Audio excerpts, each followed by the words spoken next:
This is Channels Television's breaking news. अस्सलामुअलैकुम नाज़रीन, आप देख रहे हैं सरेआम CID न्यूज़। मैं अमीर ताहिर। खबर शामिल करते हैं DG खां से, जहां से हमें रिपोर्ट कर रहे हैं मोजली। भट्टा कॉलोनी चक्की वाली गली का 200 kV ट्रांसफार्मर मकीनों के लिए वबाल जंग बन गया। ट्रांसफार्मर के ओवरलोड होने की बिना पर हर 2 घंटे बाद डी का उड़ जाना मामूल बन गया। ओवरलोड के मसले के हल के लिए नए 100 kV ट्रांसफार्मर की मंजूरी।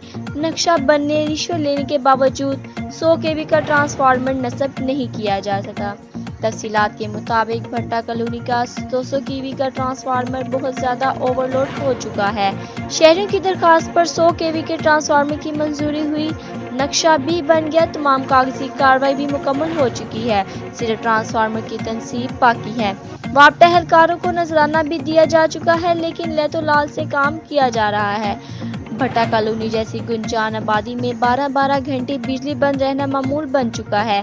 बिजली की लंबी केबल की बदौलत वोल्टेज इंतहाई कम है, जिसकी बिना पर शहरी दोहरी अजियत से दो-चार हैं। भट्टा कॉलोनी के मकीनों ने चीफ एग्जीक्यूटिव मैपको मुल्तान से इस संगीन मसले का फौरी तौर पर नोटिस लेने का मुतालबा किया है और कहा है कि मैपको सार्फिन अच्छी सर्विस और बिला तौतल बिजली की फरहमी के लिए इक़दाम करें और ट्रांसफार्मर फौरी नस्ब किया जाए। मज़ीद अपडेट के लिए हमारी वेबसाइट विज़िट करें www.sareamcidnews.com।